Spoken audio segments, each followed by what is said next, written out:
unless you're able to get in there and really have some sort of therapeutic alliance right from the beginning.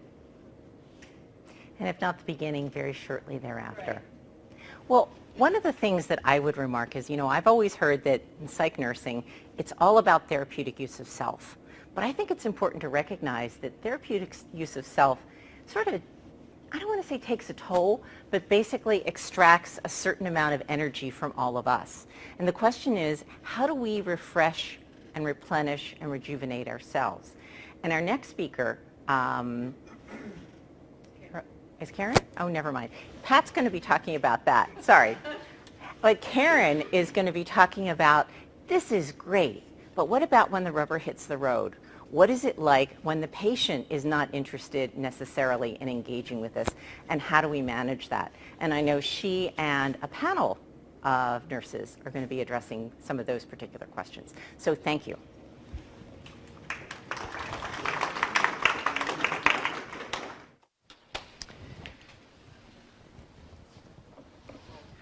Okay, I just want to reinforce that everybody has an evaluation tool, so please, as time goes on, please fill it out, because we'll be doing this a couple more times to get everybody in the department through, and then utilizing it for newer people. So your thoughts are always very important. All right, now I have to find mine again.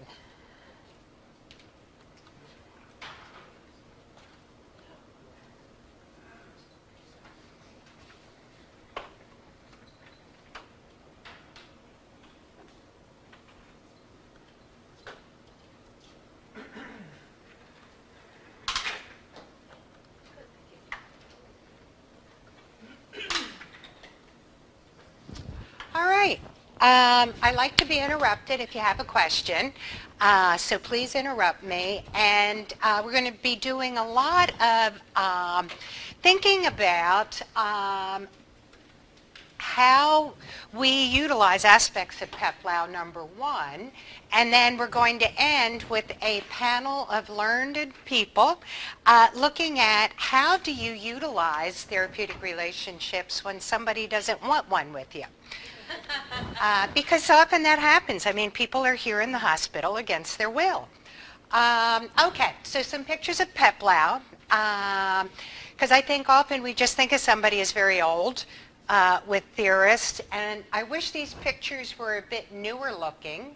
But I think, as Joyce had mentioned, she was somebody who started with a diploma and got one degree after the next. And I think a lot of you can appreciate it who have started with a diploma or started as a ClinT or started with an AA degree.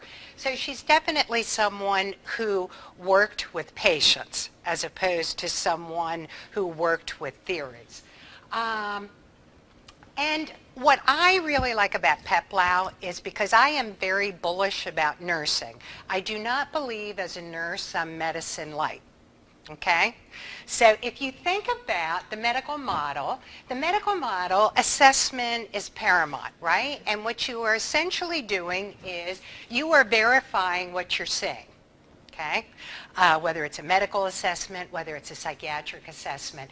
And then we do treatment, and treatment is usually pretty clear in a medical model. It's medicine, it may be dressing changes, prevention of infections, etc. And then with nursing in a medical model, we do assessments. We're really big on assessments, and we do a lot of dependent functions. So giving medication is a dependent function because the physician orders it and I give it, right? So then my question is, what do we do as nursing functions? And to me, this is something that Dr. Peplau really helped us identify. So what do we do as nursing functions? Because, when I work with students, what I always tell them, assessment does nothing for the person you're assessing. All you're doing is bothering them and asking the same questions over and over. And often we ask questions that they don't even have. Like, how many times has someone said to you, I've never had suicidal ideation, would you stop asking me? So, what do we do as nursing that benefits the patient, that doesn't benefit the physician, So what do we do? Milieu management. Pardon? Milieu management. Milieu management. Okay, and describe that in like a sentence or two. Okay, so yeah, you're taking a look at the entire milieu. You are looking at what patient's individual needs are, as far as if you have a patient who is depressed, how much engagement that patient needs versus if you have a patient that's agitated and aggressive. And you're trying to figure out what is the most important thing for each individual patient at that time. Is this a person that needs to be heard? Is this a person that needs more one-on-one time? Okay, yeah, that's great. You gave a great synopsis of it. Okay, so milieu management. What else do we do? A lot of education. Education, yes. And it's not just education about medications, right? What kind of education do we do that's assistive for the person? Coping skills. Coping skills, yeah. What else? Physical and emotional comfort. Okay, so how do we do emotional comfort? Emotional comfort, somebody that's distressed, explaining or re-explaining what the treatment team expects or what's the next step, that type of thing. Having access to warm blankets Yeah, goes a long way, and water and juice or something like that. yeah. And so we're not, yeah, absolutely. So it isn't that somebody comes in and here's your room, I'm going to talk to you when I give you your medicines and when I assess you, but otherwise, go for it, let me know if you have a problem. And so to me, what's so important about nursing is that we are not diseased focused.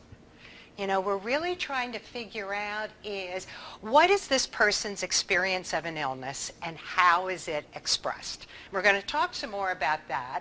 And you know what Dr. Peplau is very clear about, and I think this is an incredibly important word, but it's what we do with patients, not what we do to patients or what we do for patients. And the with is a key, and you know, if you think about crisis prevention management, that's where we need to be, working with someone, not telling someone. So for me, this is very much where I view that she's had a huge effect. And I was lucky enough to see her in England at a nursing conference in the 1990s. She was on a panel, and she looks exactly like that picture. Still alive? No, 1999. And I forget when I went over there. Probably before, it was probably, wasn't it in the 80s? It must have been in the 80s, because I'm thinking when my son was born. It was probably like in, Got money from yes, it was 1986. Because talk about a nurse could not publish a book for 4 years because they did it alone. When we initially went into the nursing professional practice model, they would not give us money that we saved because we were nurses. We wouldn't know what to do with the money. So they said that you could go to a conference. So I went to the library and picked the furthest away conference that I could find, and it was London. So I got to see Dr. Peplau. Okay, so these are aspects of interpersonal relationship that Dr. Peplau identified, and I'm not saying that this is all she identified, but these are, when you look at the literature, some of the bigger ones, with the goal really promotion of well-being, which again is very nursing. Because medicine is the absence of symptoms. Nursing, what do we do? We're not saying you can't be in recovery if you still have symptoms. We're saying how can we help you live and be productive with how you are. So we're going to go over each one of these and let's see where it takes us. Okay, be there, be present. I like this. This is the staff member who really isn't there. Yeah, they got their blinders on. They're really very relaxed about everything. Well, you're like running around with your head chopped off, putting out fires. So, you know, there are many ways not to be there, okay? So this person is just like, oh, it's a wonderful day. I'll be leaving soon. But other ways of not being present are not being present with you when I talk to you. I'm checking my phone. You're telling me one thing and suddenly I see something in the room and it's like, oh, look at this. So tell me about this. And so being present not being present, there's a million ways to do it. Being present, there's not as many ways to do it. So what do you do to be present for a patient? Because Joyce talked about how we look at our role, and part of it is forming a relationship. When I first started teaching, about 1989, nursing students had like 2 to 4 days on the unit to form a relationship with that patient. And now we form a relationship with a person ideally within 10 minutes because we have to. So how are you present in a relationship with your patient? Body language, okay. Not like this, huh? Yeah. Obviously, sitting down and looking like you want to have a conversation Yeah. with the individual instead of standing up and being halfway out the door. Yeah. In the middle of the conversation. Yes. Yes. Using all your good active listening skills. So give some examples. Like summarizing and clarifying and providing encouraging feedback. Yes. Going Yeah. becoming more. Yeah, so you're listening and you're saying to people, okay, this is what I'm hearing you say is important. If I'm wrong, tell me. Yes.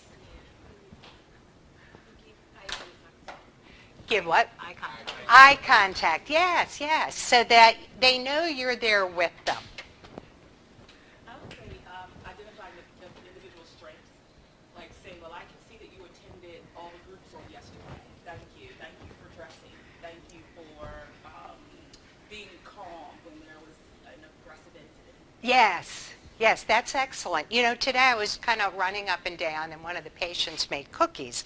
And they smelled really good, and she said, oh, would you like a cookie? So I took one and I ate it. It was really very good.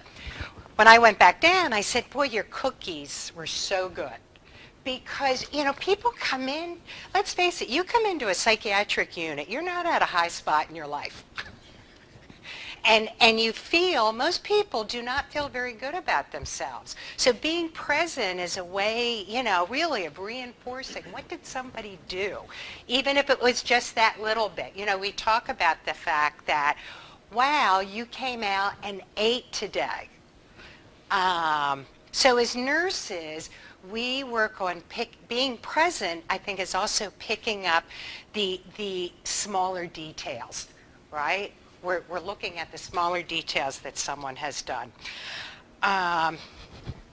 Okay. Demonstrating respect. And some of this is like, well, of course everybody demonstrates respect. And I could show you some funny videos as to how we don't demonstrate respect. It always cracks me up when someone comes in front of the CCSC and they're like waiting and waiting. And it's not that we're ignoring the person, but to them we are, and we most certainly are. But in our mind, we're thinking, well, I want to finish this. I want to finish that. And then I'll get to them. And that is a way that I think often we don't demonstrate respect. But how else can we demonstrate respect? How do we do it in a daily way? And I think this, to me, is incredibly important. Interact in an equal partnership. One of the things is offering choices whenever possible for agency. That the person has a choice. Would you like to take your meds today with that water you have there, or you want me to get you some juice? You know, you have a choice in this. Yeah. Do you want to take your medicines now, or would you like to wait till after? Yeah. Yeah, simple things, but they're important to someone who has no choices. And we're going to address that in a minute too. But what else? How else?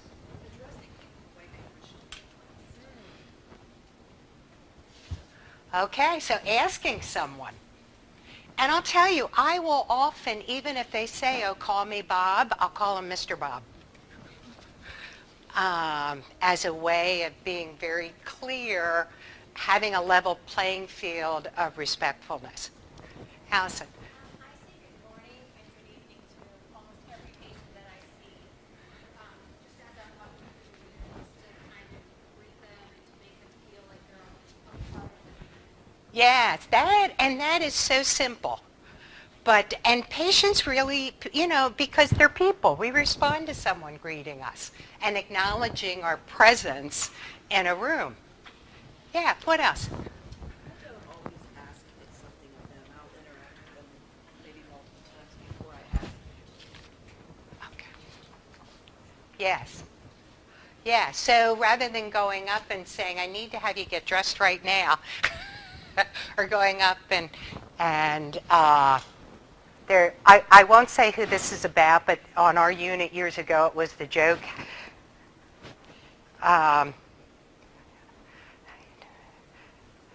What was it? How you doing? How's your moody? Howdy doody. Some of you may know who that's referring to. And it's a physician. But, you know, it's like walk up and this is what you want to know. I get my answer and then I move on. Yeah. There was a physician, I won't say the name, it was a long time ago, who used to stand at the head of the table and say, I'm here to do rounds. Does anybody have any problems?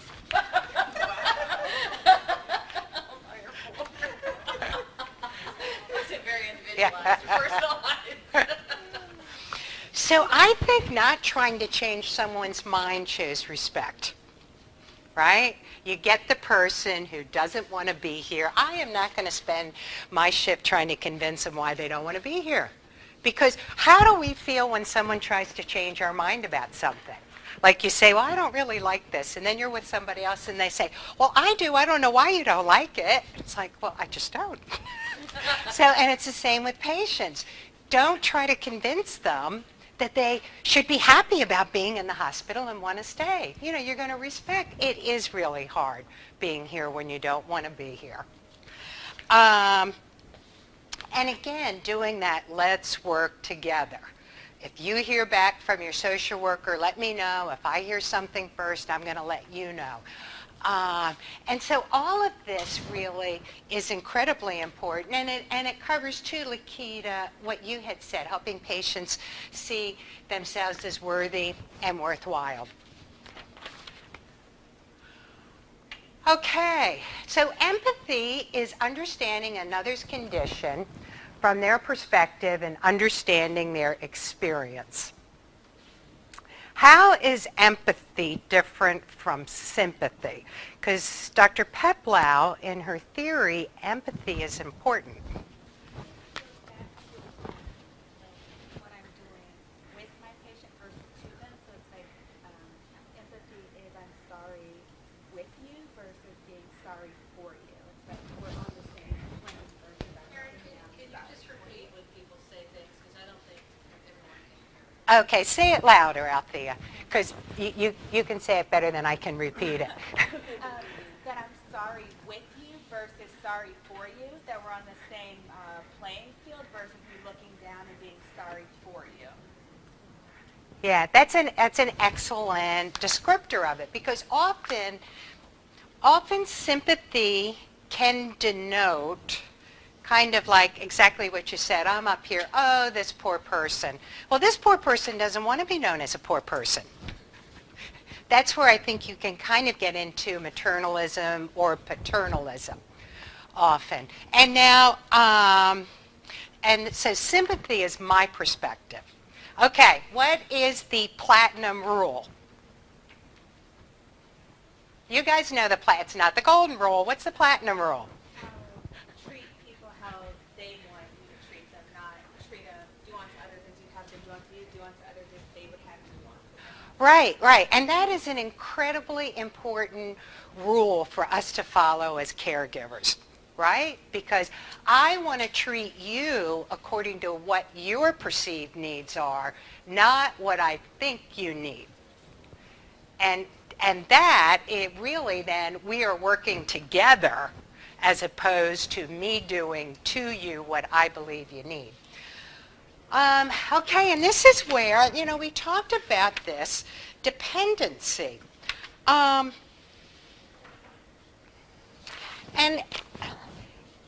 in a way, what we look at with this dependency is that patients are placed in a very dependent position, right? I'm here in the hospital. If I want to get toothpaste, I have to ask for it. I have to ask to use the phone. I have to wait for my meal to come up. If I want a snack, I have to ask for a snack. I have to find out when visiting hours are. And so we place people inadvertently, just by them walking on our unit, in a dependent position. And in actuality, what we want for them is to leave the hospital and be independent. And it's very easy for us not to support this. Part of that, I think, and this kind of goes back to Joyce, which you had mentioned about, how do you form a relationship with somebody when you may be very different people from very different worlds? And part of this makes me think of, you do not need to speak the person's language to communicate with someone.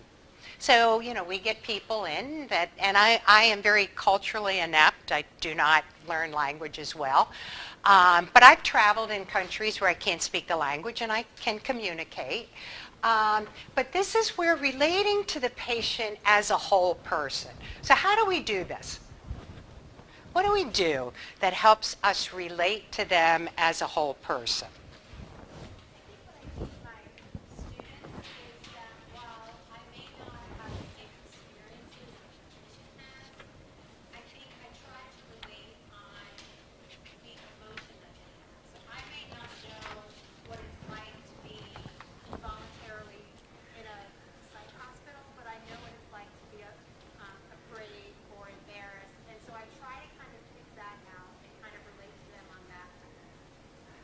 Yeah, excellent. So relating to someone's emotional experience. Yeah, how else?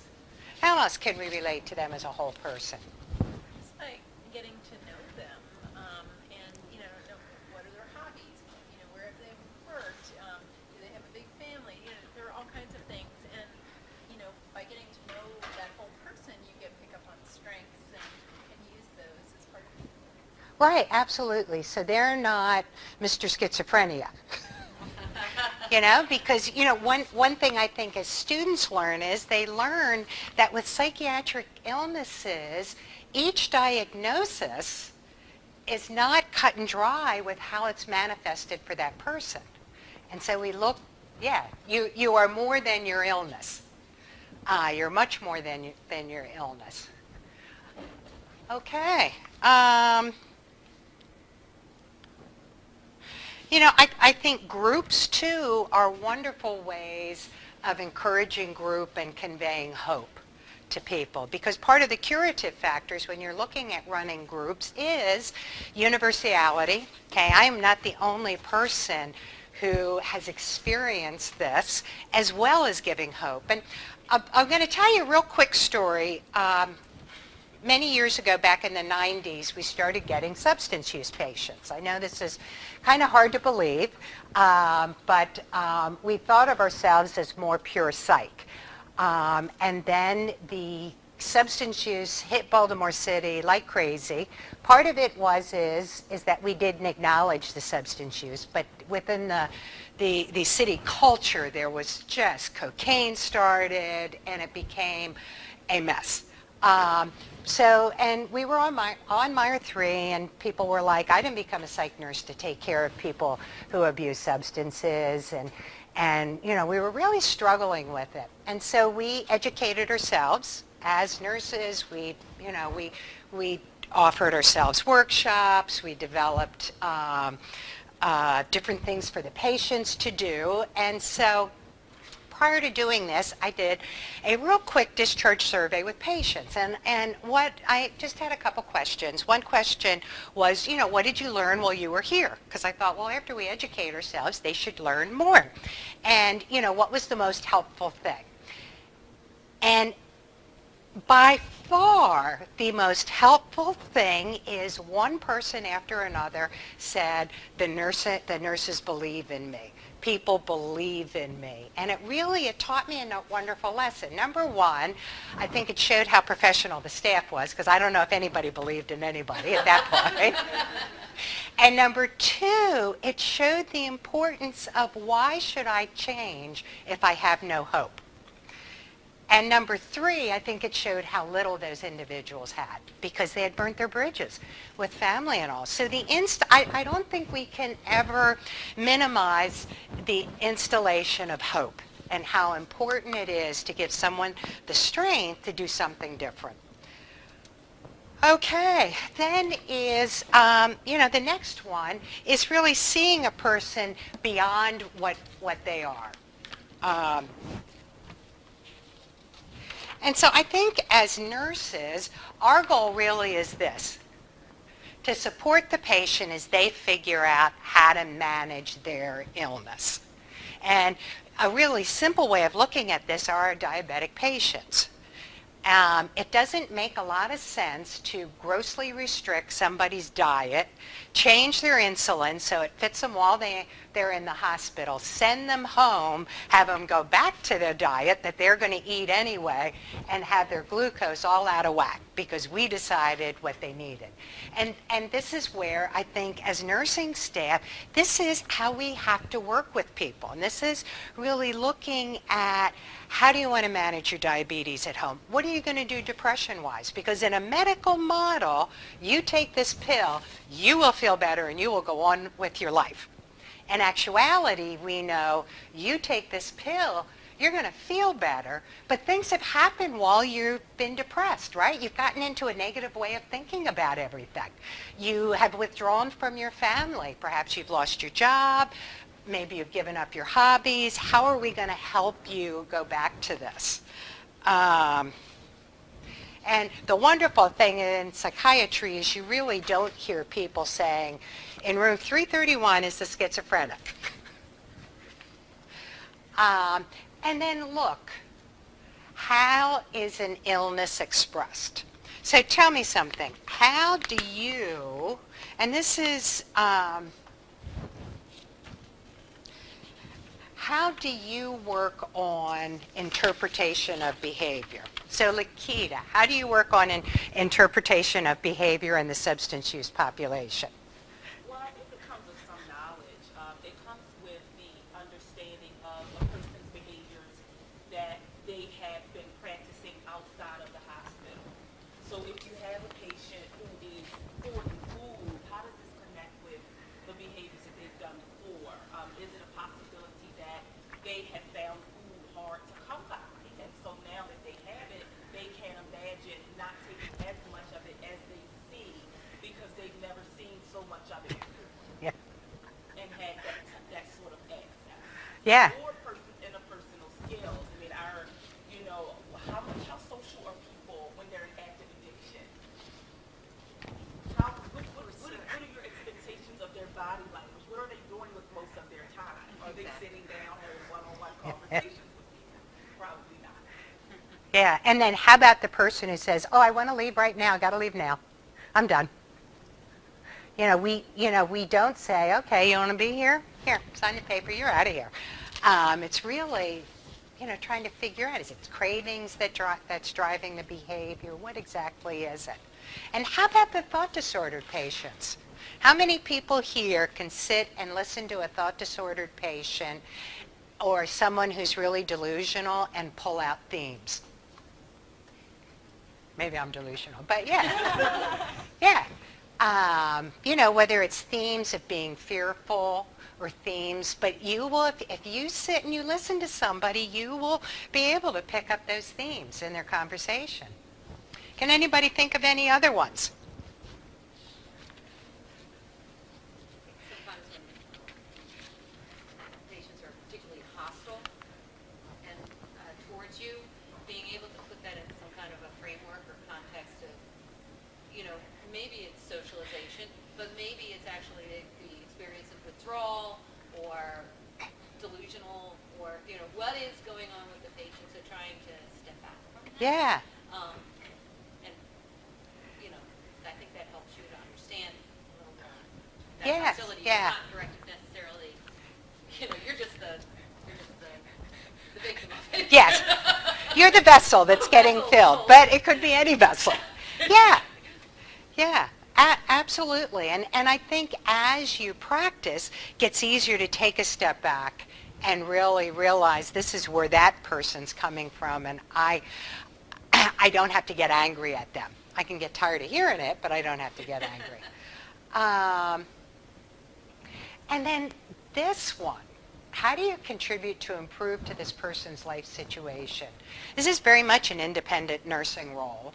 And I think we're going to talk more about it when we get into our panel. But what are some thoughts now that people have? How do you work with somebody to really figure out, well, what's going to make a difference in their life when they get out of here? Ann.